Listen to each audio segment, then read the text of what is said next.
Welcome. In this video, I'm going to be taking a look at this Unitek 6-port charging station. So this was provided to me by the distributor, but they're not compensating me for this video and they're not reviewing it before I post it. If you find this video helpful and you want to purchase one of these, I'll put a link to it in the description on Amazon. And if you use that link, it helps me out a little bit and doesn't cost you anything extra. So if we look on the side here, it says over voltage protection, short circuit protection, electric leakage protection, adjustable separator slats, fast charging up to 2.4 amps.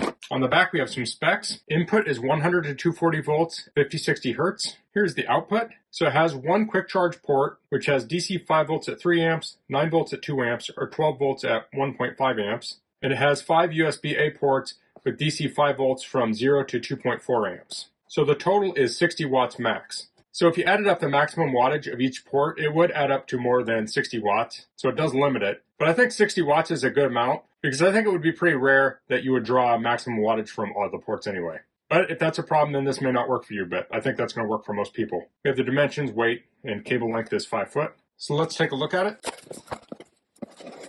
Has a little tab there to pull it out. So here's the charging station, slim. We have 4 feet on the bottom, rubberized feet. And we have the specs there. We have a switch here on the front.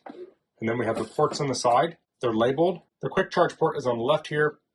And then we have the 5 other ports. So if you want something to charge fast, if it supports quick charge, you'd want to plug it into this port. Otherwise, you'll use these ports. We have the power cable here. Here there's rubber in between each of the slots. And we'll show how those work in a minute. Let me get the rest of this out. So here are the dividers or the partitions. This is a special partition for an Apple Watch charger. Here's the user manual. So I think we've covered most of this here. It says when charging, you can press the button to turn on off the blue LED light. The LED light turns off automatically when in trickle charge mode. And here's some notes and frequently asked questions. If you want to read through those, you can pause this. So here's the power cable. And this comes with a selection of charging cables. So depending on the devices you use, you may need to get some other cables, but this should get you started. These all have USB Type-A on one end, and then on the other end, we have 4 lightning cables, 2 USB Type-C, and a micro USB. So we have 7 slots here, and we have 7 dividers, and then we have the Apple Watch holder, and this would fit in one of those. So let me put it in. So if you look at the little tab here, there's a notch on one side, and that coincides with this right here. So when we put this in, we'll want to put it in this orientation, not this orientation. It will not fit. So I'll press this in. And these other dividers will have that same notch. We have an extra divider here if you use this. Power cord does come with a hook and loop strap. I'll get this plugged in. Turn it on so we can see this light here. I'll turn off the overhead lights. So we see that light coming through here and I can turn it off. So let's take a look at the Apple Watch charger. So this is a stand. You want to take the charger that came with your Apple Watch. We'll drop the charge cable through the hole like so, and we'll position it in here like that, and then we'll place it in this groove in the back. Now, something to keep in mind is that the charge cable that came with this Apple Watch is USB Type-C. So to plug it in here, you'll need an adapter. And I have one of those. I'm just not sure where it's at right now. So I can still demonstrate it like this. Now let's get some devices charging in here. This is an old iPad Air 2. This has a case on it. I'll plug it into the USB port. I'll plug it in. Next, I have an original iPad Air. I'll put that in the next one. After that, I have a Nexus 7 Android tablet, and this uses micro USB, and it did come with one of those cables. Next, I have an iPhone 6S, and here's an iPhone 6.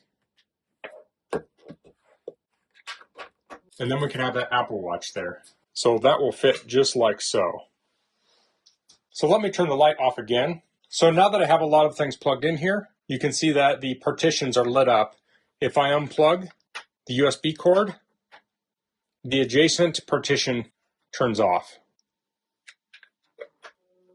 And then I can flip that switch to turn them all off. So I really like that you can turn those lights off and it will continue charging. Many people will use this in an area like a bedroom and they aren't going to want that blue light. So that was very considerate. So the max output on this is 60 watts. With all of this stuff plugged in right now, I'm drawing just under 40 watts. So I'm using 2/3 of its capacity. So here it is from a different angle. So depending on how you place your devices in there, you could potentially see multiple devices at the same time. So this does come with short cables, so it's not really conducive to using it while it's plugged in.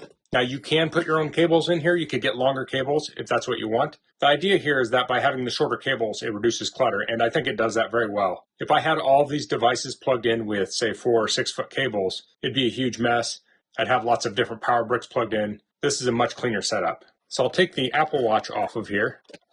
I'll place that other partition in here.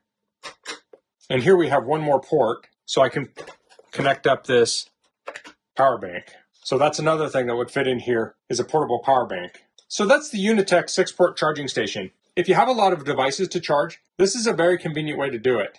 So this could be good for families, could be good for a small business, or an organization that has lots of devices. In our household right now, we have 3 iPads that are actively used and 2 iPhones, so that would cover 5 of these spots. I like that this comes with cables, so it gets you going. Now there could be a situation where you might want another lightning cable or maybe some more USB-C cables, but it's hard to predict exactly what every single person would want. But this at least gets you going, and then you can use your own cables if needed. So that's all I'm going to cover in this video. If you have any questions, please leave them in the comments. If you like this video, please click like. If you haven't subscribed to my channel, I'd appreciate if you could do that. And thanks for watching. Until next time, goodbye.